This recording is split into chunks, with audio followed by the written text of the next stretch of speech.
Hello everyone and welcome to the Rosh. और दिल्ली के मंगोलपुरी इलाके में रिंकू शर्मा नाम के एक आदमी को चाकुओं से मारकर कुछ बदमाशों ने उसका मर्डर कर दिया है। रिंकू एक प्राइवेट हॉस्पिटल में लैब टेक्नीशियन का काम करता था और साथ ही बीजेपी युवा मोर्चा का सदस्य भी था। इसके साथ ही वो बजरंग दल और आरएसएस से भी जुड़ा हुआ था। पुलिस ने रिंकू के मर्डर के आरोप में 5 लोगों को गिरफ्तार कर लिया है, जिनके नाम है ताजुद्दीन, दानिश, जाहिद, इस्लाम और नाटू। इसके बाद पूरे मुद्दे पर काफी सियासत हो रही है और दिल्ली में बीजेपी सीएम केजरीवाल से पूछ रही है कि वो इस घटना पर शांत क्यों हैं। जबकि हैरानी की बात यह है कि सारे लॉ एंड ऑर्डर खुद सेंट्रल गवर्नमेंट के अंडर आती है दिल्ली की। काफी बातें सामने आ रही हैं कि क्यों रिंकू को मारा गया है। बहुत से लोग इसमें ये बता रहे हैं कि वो लोग हिंदू थे इसलिए उसका कत्ल किया है, और वो राम मंदिर के लिए चंदा इकट्ठा कर रहा था इसलिए उसके गली में जो मुस्लिम लोग रहते थे वो उससे नाराज थे, और कई लोग इसे सिर्फ आपसी लड़ाई ही मान रहे हैं। तो बात करते हैं घटना के बारे में डिटेल में, जानते हैं पूरी सच्चाई क्या है। बने रहिए एंड तक मेरे साथ इस वीडियो में। लेकिन उससे पहले अगर आपने इस चैनल को सब्सक्राइब नहीं करा तो प्लीज सब्सक्राइब करके बेल आइकन प्रेस कर दें। So let's start.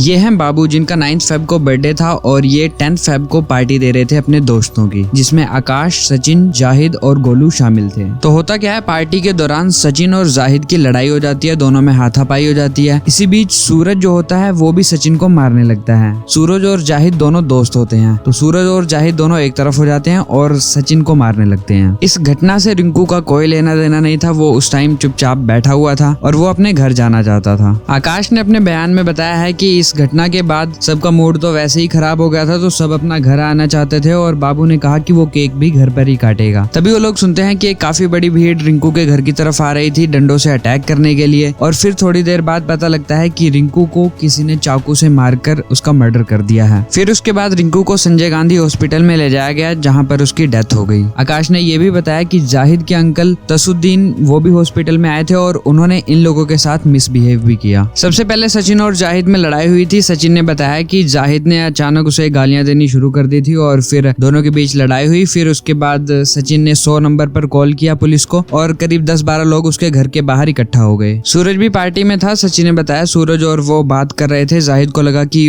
उसके बारे में बात हो रही है और इसी बीच लड़ाई थोड़ी सी भड़की थी। सचिन ने बताया कि उसने एक रेस्टोरेंट ओपन किया था सेक्टर 2 रोहिणी में, और सूरज ने भी उसके साथ ही अपनी शॉप ओपन करी थी। तो लॉकडाउन के दौरान सचिन का बिजनेस बंद हो गया, रेस्टोरेंट बंद हो गया और फिर तब से दोनों के बीच बोलचाल बंद हो गई थी। तो इसी मैटर पर वो सूरज को अक्यूज कर रहा था और जाहिद को लगा कि उसे बोला जा रहा है और फिर दोनों में लड़ाई शुरू हो गई। अभी तक यहाँ पर रिंकू शर्मा का इस बात से कोई लेना देना नहीं था। तो लड़ाई के बाद जब सचिन ने पुलिस को कॉल किया था तो उसके बाद से ही 10-12 लोग उसके घर की तरफ बढ़ने लगे थे। साथ ही एक भीड़ रिंकू शर्मा के घर की तरफ भी आने लगी थी, जिनके हाथ में डंडे थे। एक वीडियो मिला है जिसमें दिखाई दे रहा है रिंकू शर्मा घर से कुछ सामान लेकर निकलता है बाहर मारने के लिए। उसके घर वाले उसे रोक भी रहे होते हैं, फिर वो किचन में जाकर चाकू उठाकर लाता है और फिर उसी चाकू से, जो चाकू वो अपने घर से लेकर आया होता है, उसी चाकू से रिंकू को ही मार दिया जाता है।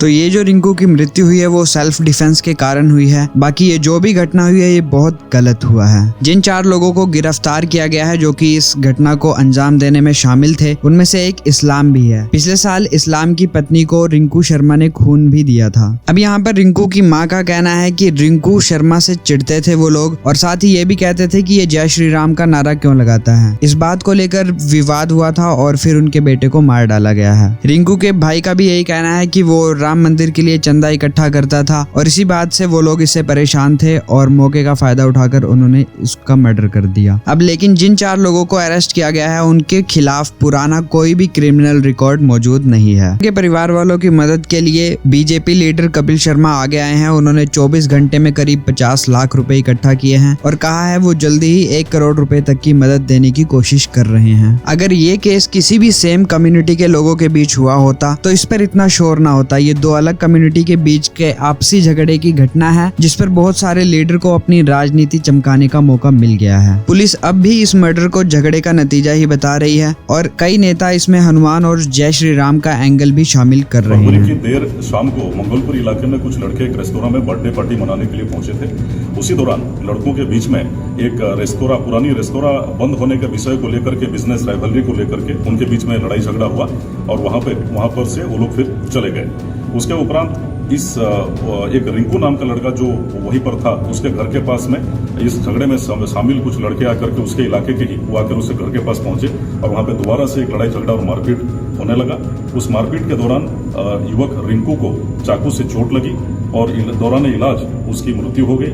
अब बहुत से पॉलिटिशियन रिंकू शर्मा के घर पर पहुंच रहे हैं। आम आदमी पार्टी के लीडर बिडलान भी उनके घर पर पहुंचे और लोगों ने उनके खिलाफ नारेबाजी की। बीजेपी के सांसद हंसराज हंस भी उनसे मिलने गए और साथ ही दिल्ली बीजेपी चीफ आदेश गुप्ता ने भी उनसे मुलाकात की। आदेश गुप्ता ने यह भी कहा कि दिल्ली की जनता आज सीएम अरविंद केजरीवाल से ये पूछना चाहती है कि वो रिंकू शर्मा की हत्या पर शांत क्यों हैं। इसके साथ ही बीजेपी ने परिवार को 5 लाख रुपए की मदद देने का ऐलान किया है और इसी बीच मंगोलपुरी में आरोपियों के रिश्तेदारों के घर में भी काफी तोड़फोड़ की गई है, जिसके बाद इलाके में भारी पुलिस तैनात हो गई है। एक्ट्रेस प्रणीता सुभाष ने ये ट्वीट करके बताया कि उन्हें इस ब्रूटल मर्डर के बारे में सुनकर बहुत ज्यादा दुख हुआ है। वो राम मंदिर के लिए चंदा इकट्ठा कर रहा था और अब उनके परिवार के लिए वो प्रार्थना कर रही हैं। बीजेपी से जुड़े योगेश्वर दत्त ने ट्वीट करके बताया कि वो रिंकू शर्मा की फैमिली के साथ हैं। देश डिमांड कर रहा है कि राम भक्त रिंकू शर्मा को जल्द से जल्द न्याय मिले। कपिल मिश्रा और एक्ट्रेस कंगना रनावत ने भी कुछ इसी तरह के ट्वीट किए हैं। जो भी आरोपी थे उनके परिवार वाले और रिश्तेदार वहां से अब जा चुके हैं, क्योंकि वहां पर काफी ज्यादा भीड़ इकट्ठी होती है और उनके घर की तरफ तोड़फोड़ भी की जाती है। कुछ इस तरह के वीडियोस भी सामने आ रहे हैं। ये जय श्री राम बोलने पर हमारे हिंदू भाइयों को टारगेट करते हैं। ये ऐसा नहीं है, अगर हम भी इनको इनकी टोपी देखकर टारगेट करने लग गए तो इनको छुपने की जगह नहीं मिलेगी हमें। तो आप देख सकते हैं किस तरह से इंटरनेट पर हेट फैलाई जा रही है। बाकी जो भी मर्डर का मामला था वो मैं पूरा बता चुका हूँ। वहाँ के स्थानीय लोगों से भी ये पता चलता है कि यहाँ पर कभी भी इससे पहले हिंदू और मुस्लिम को लेकर कोई भी लड़ाई नहीं हुई थी।